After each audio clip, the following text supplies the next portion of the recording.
Hello everyone, and welcome to another edition of the Excalibur Roundtable Tech Talk. I am Mike Fuson.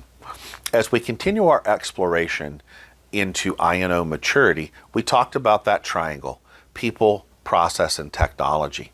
We talked a little bit about people, and people is going to start to fall into all of the other areas because the people impact everything. But we start to look at process. So many organizations follow some sort of accepted best practice standard. Mature organizations do. For many, that's ITIL. It could be COBIT, it could be other processes. There's no one that's necessarily the right answer. It's what's the right answer for you and your organization. But let's take ITIL as an example. Many organizations attempt to implement ITIL best practices from an INO perspective.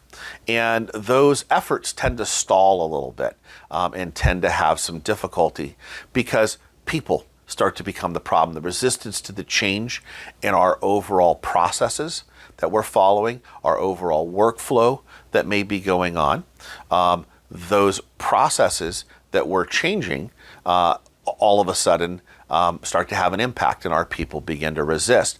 And then we also sometimes lack the wherewithal to put some sort of governance and oversight around these processes. We may go too light on a governance process, or we may be loath. And a good example is when you start to look at incident management around INO, we want to go really, really light on our SLAs because we don't want anybody to feel stressed when they shouldn't be stressed, because an SLA shouldn't be used in that way.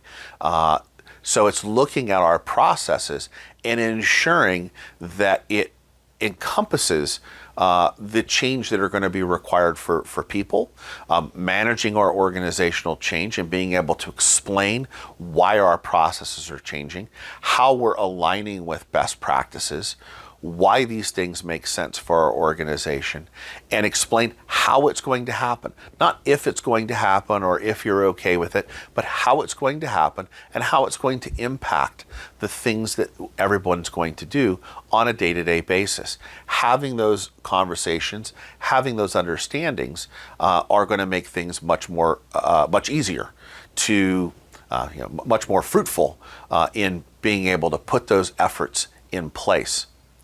Stay with us as we continue to explore some of the challenges around process in our INO maturity efforts.